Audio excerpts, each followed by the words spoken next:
smells so good. This compared to last Tuesday when we had Jennifer McLagan and Odd Bits. Okay, so here we are with one of our favorite visitors to the cookbook store, Andy Shay, who is cheesemonger, cheese aficionado, cheese expert. You teach about cheese, you've had a cheese shop, you consult with cheese, and now you're with Sobeys. Yes. Which is very exciting. And we're here tonight, though, we're promoting also this great book called World Cheese Book with Juliet Harbutt, and you're going to be bringing her selection of British cheeses into Sobeys. That's right. They are now in every Sobeys and Urban Fresh store across Ontario, so everyone can get to these cheeses. And one of the things we were really interested about those was, Juliet is so well known as an author. Well, she did the Brit Cheese Awards too. She started those in '94. Exactly. Incredible. And has been right on the ground floor. And she collected this range of cheeses from the award winners at the British Cheese Awards. And we wanted to be able to bring a range of cheeses that people were familiar with. So we have like creamy Lancashire and red. And you've got double gloss. Leicester. Sorry, yeah. I say Leicester, but Leicester. I thought you were Leicester. Juliet. Come on, yes. And so they're the cheeses that people are familiar with, but it's a step up. They have Juliet's selection process, which is nice, because I mean, a lot of people can get intimidated. They'll say, "Well, I like a hard cheese," but then you say, "Oh, you think you've narrowed it down," but meanwhile, you realize you've got a plethora of choice. Then, but I like how she describes it too, and you probably do the same thing where you've got. It's not just hard cheese. She'll break it down a little bit more so you can understand it, and then when you get more familiar with that, you can break it down again into what you like. Yep. But so here though you've got a selection of cheeses tonight, and this is not we have the British cheeses in another area, but this is what a magnificent sight though. I mean, really it is. And I love the idea of what she called a table cheese. And I said, "What's table cheese?" And she said it's when you just put cheese on the table and you walk by and you just cut a slice off, like you would maybe with a piece of bread or something. You walk by and you cut off another slice and you just have it just to, I don't know, with a glass of wine. It all sounds good to me.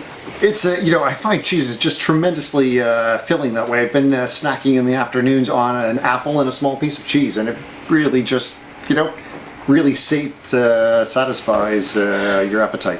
I've heard though this afternoon though that beer and cheese is actually better than wine and cheese as a pairing a lot of times. Yeah, beer and cheese. Look at that! You almost went. Wrong. Yeah, look at that! You almost went. Oh yes, you almost flew. Yeah. So this is true. Oh yeah, beer and cheese, or even I'm excited about like ciders and yes, we're going to talk about ciders also. Too. Do they have to be alcoholic cider, or can they be just either kind doesn't mind? Ontario ciders are great now. Juliet's first question was when I was looking for a non-alcoholic pairing was single varietal apple ciders. Wow, have we got that far here yet? No, we haven't. But it's a business idea. Exactly. Well, ciders are increasing. Tell us a little bit about some of the cheeses you have here.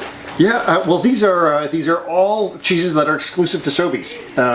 So one of the things we've done is we're a supermarket, and we kind of deal in $50 a kilo and down in the price range, and we have everyday shoppers. So we want to be able to bring other cheeses to Sobeys that are really interesting. We have. You think Parmesan? Well, everybody's got Parmesan, but we actually. We went to Italy and we selected a spring or fall 30-month aged Parmesan, and that's what we stock in all our stores. We got traditional knives, so we have full wheels being broken down in every store fresh. This log looks like something I could munch on. It's a table cheese. This is called Trois Princesses. Trois Princesses. And it's made for us in Quebec by Woolwich. It's just made for Sobeys and IGA. Oh, great.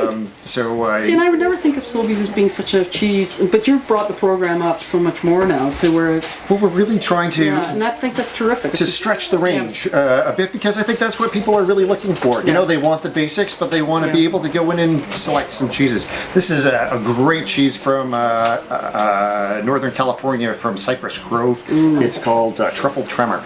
Truffle Tremor? Yeah. What a great name. Over here?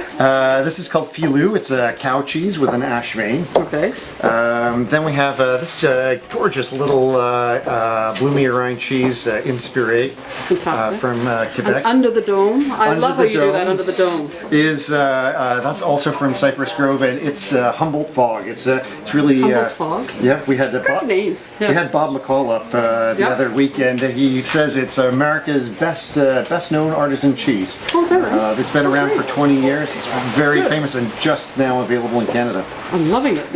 This is called Dame du Lac. It's only 10% fat. Well, I don't know if I like that. It's fantastic. I don't know if I like only 10% fat. You know, I should. You know, we're on video here, but I know. But I should have given you the taste first, and then I would have popped it been on you, and you'd be exactly. like, Oh, my that's goodness. only 10% fat. Over here?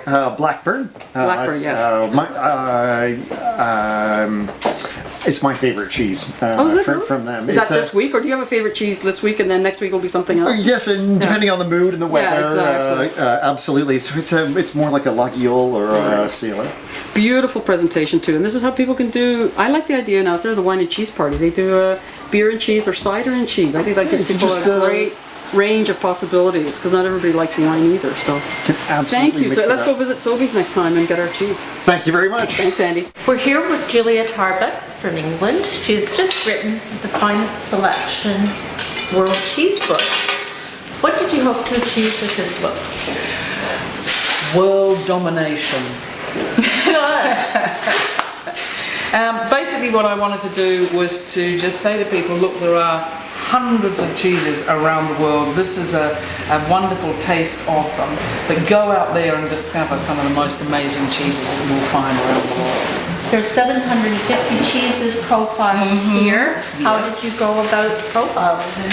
Well, what I did is I looked for writers in the different countries who I thought would know much better than I would what cheeses were available locally, and so I either got them to name the cheese for me and then find someone to write about them, or I talked to the cheesemakers or got the cheeses sent to me and I wrote about them.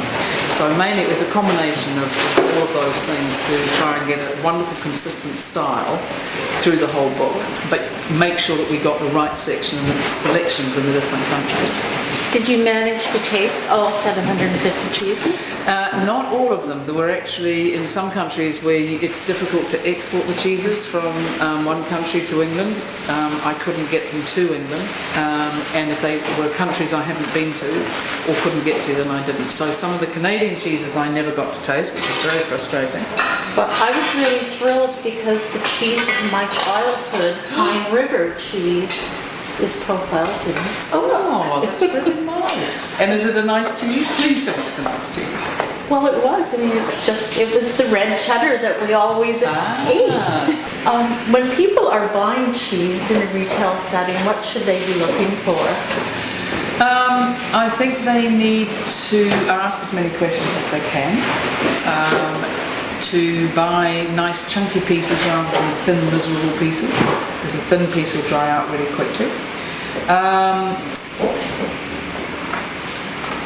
It's very difficult with cheese because it's such a vast area. You know, with a wine it's in a bottle, and if you like it or you don't like it, that's simple. With a cheese there are so many different varieties, and if they're not well looked after and you don't know anything about cheese, you don't know it's not well looked after. So the answer is you need to go somewhere where you develop a rapport with the person who's serving you, and that can be in a supermarket like Sobeys. You know, I mean, I've met 10 or 15 of their team in the last few days, you know, who know a lot about cheese. They know more about cheese than a lot of people that I've talked to in cheese shops in the UK. And they're passionate about it and they love what they do, and they can answer your questions. It's just people don't think to ask them. And Juliet is the person to ask because she has been a retailer, and she now is selling a selection of British cheeses which will be carried here in Canada through the Sobeys supermarkets. What we're doing now is we're having a tasting for people to come along and have a talk about cheese, and then they are going to taste it all. Okay. How do the pine boughs add to the cheese experience? Well, it gives it a little festive feel to it. And the thing is with cheese is that cheese is yellow, and yellow has a kind of, can look quite flat and tired unless you get a little greenery to it. So I'm just giving it a little bit of a tweak.